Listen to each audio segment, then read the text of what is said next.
Hello friends, मैं हूं आपके सामने गौरव मिगलानी।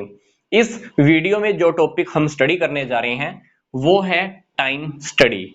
हिंदी में हम इसको समय अध्ययन भी कह सकते हैं। ये टॉपिक साइंटिफिक मैनेजमेंट का एक इंपॉर्टेंट पार्ट है। टाइम स्टडी में हम ये निश्चित करते हैं कि एक जॉब या एक्टिविटी को कंप्लीट करने में स्टैंडर्ड टाइम कितना लगेगा। तो ये स्टैंडर्ड टाइम किसके ऊपर बेस होता है? एवरेज टाइम के ऊपर बेस होता है। अब बात आती है कि एवरेज टाइम हम कैसे फाइंड आउट करते हैं। मान लीजिए मैंने एक काम 10 बार करके देखा। 10 बार में जितना टाइम लगा होगा मैं 10 बार अलग अलग टाइमिंग्स को काउंट कर लूंगा। तो मैं क्या करूंगा, उन टाइमिंग्स की एवरेज कर दूंगा। एवरेज के बिहाफ पर हम स्टैंडर्ड टाइम डिसाइड करते हैं कि determining the standard time required to complete a particular job या एक्टिविटी। एक पार्टिकुलर जॉब या एक्टिविटी को पूरा करने में स्टैंडर्ड टाइम कितना लगेगा, ये निश्चित करने से है। ये निश्चित करने का काम मतलब टाइम स्टडी के अंडर में है।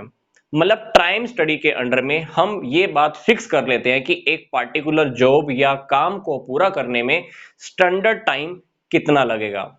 हम एक काम को करने के काफी सारे एक्सपीरियंसेस करते हैं, काफी सारे एक्सपेरिमेंट करते हैं। जितनी भी टाइमिंग्स होती हैं, सेवरल रीडिंग्स होती हैं, उनको नोट किया जाता है। उनके बेस पर एवरेज टाइम फाइंड आउट किया जाता है। एवरेज टाइम को ही हम स्टैंडर्ड टाइम का नाम देते हैं। तो ये स्टैंडर्ड टाइम कौन सा टाइम होगा? जो उस काम या एक्टिविटी या जॉब को पूरा करने में लगने वाला है। तो टाइम स्टडी के अंदर हम स्टॉप वॉच का प्रयोग करते हैं। एक घड़ी होती है जिसके बारे में हम सब जानते ही हैं। ये स्टॉप वॉच आजकल हमारे मोबाइल में भी ऑप्शन होता है, तो बार बार हम इसको ऑन या ऑफ करके देखते रहते हैं और नोटिस करते रहते हैं कि काम कितनी देर में ये पूरा हो रहा है। तो जितनी भी टाइमिंग्स होती हैं उसको हम नोट कर लेते हैं, फिर उसका क्या कर लेते हैं, एवरेज कर लेते हैं। Time study method will depend upon the volume and frequency of the task. Task की फ्रीक्वेंसी और वॉल्यूम के ऊपर डिपेंड करता है, और the cycle time of operation and time measurement cost. इन सारी बातों के ऊपर टाइम स्टडी मेथड डिपेंड करता है। टाइम स्टडी मेथड के क्या ऑब्जेक्टिव रहते हैं? हमको यह पता लग जाता है कि एक काम को करने में हमें कितने लेबर की जरूरत होगी, कितने वर्कर्स की हमें जरूरत होगी।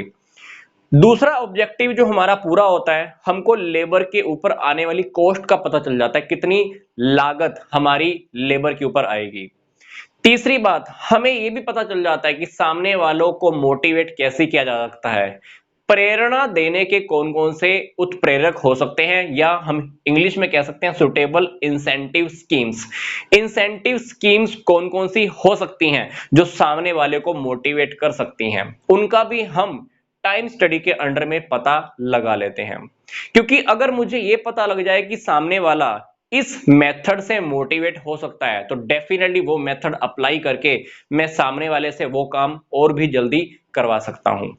तो टाइम स्टडी ऐसा नहीं है कि केवल टाइम को ही फिक्स करता है, सामने वाले की इंसेंटिव स्कीम्स क्या हो सकती है, किस वजह से सामने वाले को मोटिवेट किया जा सकता है, ये भी कहीं ना कहीं स्टडी के टाइम पर बाहर आ जाता है। क्योंकि जब हम टाइम स्टडी कर रहे होते हैं तो हमारे सामने लेबर होती है, हम उन्हीं के सामने उन्हीं से ही काम करा रहे होते हैं। काफी सारे मोटिवेशंस के मेथड हम अप्लाई करते हैं, काम वो पहले से भी जल्दी करना स्टार्ट करते हैं। तो डेफिनेटली कहीं ना कहीं हमको इस बात का भी पता लग ही जाता होगा कि ऐसा कौन सा मेथड है जिसकी वजह से लेबर जल्दी काम कर सकती है।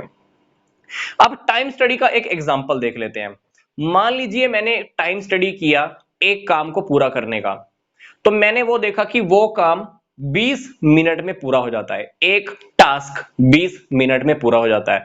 मतलब एक लेबर 1 घंटे के अंदर ऐसे ऐसे 3 काम कर सकती है।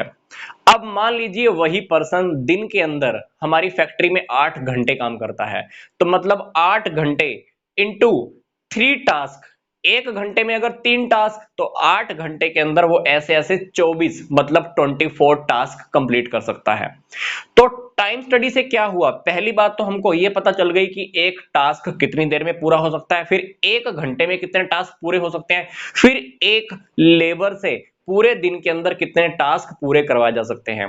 अगर मैंने एक लेबर का पता कर लिया तो डेफिनेटली हमारा जो ये ऑब्जेक्टिव है कि हमको कितने वर्कर्स चाहिए, वर्कर्स के ऊपर कितनी कॉस्ट आएगी, वर्कर्स को कैसे मोटिवेट किया जा सकता है, तो डेफिनेटली ये आइडेंटिफाई करना हमारे लिए और भी इजी हो जाएगा। तो ये था हमारा टाइम स्टडी का टॉपिक।